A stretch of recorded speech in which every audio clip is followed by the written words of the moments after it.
Qui est David Servan-Schreiber pour toi? David avait un aura. Son père était un politicien assez connu en France. Donc lui, David, était le fils de son père, connu. Et il nous a dit ça aussi, que ça donnait pas mal de pression pour lui et ses frères. Lui, il a finalement fait des recherches aux États-Unis. Donc moi, j'ai commencé la première fois que je l'ai vu, il était revenu des États-Unis pour organiser le MDR en France. Et c'est Francine qui l'avait demandé, parce qu'en France, c'était vraiment difficile. C'est encore difficile d'ailleurs. C'est un pays où le MDR a eu des difficultés, il connaît encore des difficultés dans le sens où, quand moi je suis arrivé en 2003 ou 2004 à Paris pour la première fois, le MDR était sur la liste des sectes. Donc en France, ils ont une liste des sectes possibles. Et donc, le MDR, c'était une secte possible. Donc, l'État avait un œil sur ce qu'on faisait là.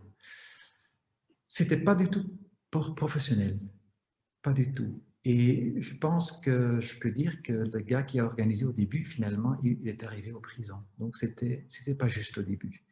Francine l'a vu, Francine l'a ressenti, et Francine a demandé à David d'organiser, quand il revenait en France, d'organiser ça et reprendre ce truc de l'autre monsieur. Comme moi, je l'ai fait ici en Belgique, en fait. Donc, à un certain moment, on m'a demandé de reprendre l'organisation des formations. Et le monsieur qui le faisait avant n'avait plus envie parce que, bon, quand vous avez 13 participants pour une formation, vous ne gagnez rien, vous perdez de l'argent. Et c'est vrai que quand on invite des Américains, c'est assez cher. Donc, lui, il dit, ça n'apporte pas grand-chose. Et donc, moi, j'ai commencé à le faire. Ça, c'était le début. Donc, la motivation, ce n'était pas du tout l'argent, parce que c'était difficile à gagner de l'argent à ce moment-là. Et donc, lui, il avait écrit un livre en 2003, le livre Guérir, et le sous-titre, c'était Guérir de la dépression sans médicaments et sans psychanalyse. Donc voilà, c'était un livre de choc en France, qui a été traduit d'ailleurs aussi, qui a été traduit en Belgique et aux Pays-Bas, comme Ubrenans Medicijn. Le problème avec ce livre-là, il y en a deux. Le premier, c'est un auteur qui écrit un livre comme ça. Il est demandé par la télé, donc il est très connu à la ville en France. Il était sur la télé tout le temps. Quand il y avait un problème, il était sur la télé, sur la radio. Et donc, il avait écrit ça. Il était demandé partout, non seulement en France, mais aussi dans le monde. Et lui, il n'avait plus le temps de faire les formations. Donc, il m'a demandé. Donc, il avait entendu que moi, j'avais mon diplôme de formateur en 2003. Il pensait que tous les Belges parlent aussi le français. Donc, il m'a demandé de venir en France. Et je l'avais déjà rencontré, bien sûr, au niveau européen, quelquefois. Il a demandé de venir. Je lui disais, mais je ne parle pas le français, en fait. Je ne fais pas de la thérapie en français. Je ne parle pas le français dans la journée. Je parle le français que j'ai appris à l'école. Il me dit, mais ça suffit, ça suffit, ça suffit. Et donc, il m'invite et j'ai accepté. J'ai accepté de faire la formation et moi, je pensais l'aider. D'abord, l'aider. Et en fait, il était là dans la première formation. Il était là, donc c'était 3 jours et demi, ou 2 jours et demi encore dans le temps. Et donc, la première soirée, il était là, il donnait la formation, et moi, j'étais à côté, et j'écoutais. Or, là, il disait aux gens, il y avait 120 personnes, et c'est un auditoire, comme vous connaissez en France, les auditoires où ça monte, et c'est tout en bois, c'est vraiment l'université, c'était vraiment beau.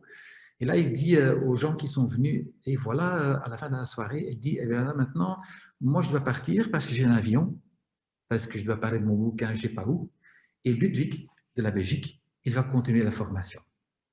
Alors, les gens n'étaient pas venus pour moi, hein. Les gens étaient venus pour le roi. Et tout d'un coup, il n'y avait même pas un prince, il y avait un Belge, et un Belge qui ne parlait pas du français du tout. Et moi, j'étais là, j'étais seul, je n'avais pas le choix. Je n'avais pas le choix, donc je l'ai fait. Le lendemain, je commence et je ne trouve pas mes mots. Ça va lent, je me trompe, Je ne comprends pas les questions toujours. C'était l'horreur. Mais c'était l'horreur. Frick, tu peux pas. Et moi, je dis, je vais mourir. Heureusement, la première pause. J'ai survécu jusqu'à la première pause.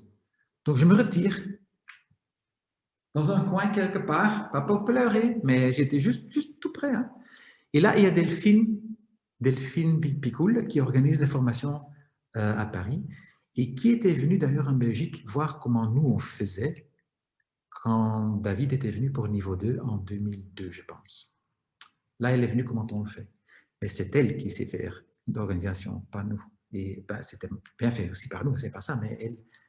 Donc, elle vient vers moi et elle dit, Ludwig, il faut que je te dise quelque chose. Je dis oui. Elle dit, il y a plusieurs participants qui sont venus vers moi et qui disent que ton français n'est pas génial. Ah, je dis, ils ont raison. Oui, et ils m'ont demandé de vous payer un cours de français. Je dis, oui, ils ont demandé ça, ils ont dit ça. Elle dit, oui. Mais t'inquiète pas, ça va aller, elle dit. Je dis, ok. Donc, elle m'a donné de courage, mais j'étais complètement découragé. J'ai continué, j'ai survécu. Comment est-ce qu'il va réagir? Parce que lui, il n'était plus là. Hein? Alors, donc, il me contacte et il dit, j'ai entendu dire que ce n'était pas facile. Je dis, non, ce n'était pas facile. Alors, mais tu peux faire niveau 2. Il n'avait pas le choix, tu vois, il n'avait pas le choix. Et donc, je pense au début, sans doute, il m'a accepté parce qu'il n'avait pas d'alternative. Je pense. J'ai eu une petite période où je n'étais pas là, donc c'était 2003-2004. Là, il a repris les formations pendant quelques années, jusqu'en 2007. Et à partir de 2007, j'étais là jusqu'à maintenant. Pourquoi? Parce que là, il avait encore écrit un truc, donc il était partout dans le monde. Il était très en demande, aussi bien pour le MDR que pour la cohérence cardiaque, que pour les oméga 3. Mais il était génial, mais vraiment. Moi, je me sentais tout petit. Hein? Et pas parce qu'il me faisait sentir tout petit, mais parce que c'était un érudite. Il avait lu, il savait beaucoup. Plus, quand il parlait, c'était toujours réfléchi. Quand ils disent quelque chose, vous dites « wow, ça c'est vraiment deep ». D'ailleurs, en 2005, on a eu la première conférence trauma en Chine. Mais lui, il était un des gars invités. Et donc là aussi, je l'ai trouvé génial. Il faisait ce qu'il avait mis dans son bouquin. Pourquoi est-ce qu'il avait écrit ce bouquin-là, Guérir? Parce qu'il était malade. Et donc, il avait cherché toutes les recherches faites sur les trucs non médicaments, comme que fait le sport, que fait l'oméga 3, que fait le MDR, que fait le yoga, que fait, vous voyez, la cohérence cardiaque. Et il a mis tout ça dans un livre en disant, voilà, ça c'est naturel et ça coûte rien. Et surtout, il a donné le message aux gens, vous pouvez vous guérir vous-même. Ce qui est tragique, c'est qu'à la fin, donc en 2011, il est décédé. Et ces dernières années de sa vie, il a fait beaucoup trop. Malgré le fait qu'il se soignait, je pense que son système, déjà aller aux États-Unis, retourner, c'est une attaque, c'est une agression sur le corps. Et je pense que c'était trop pour lui.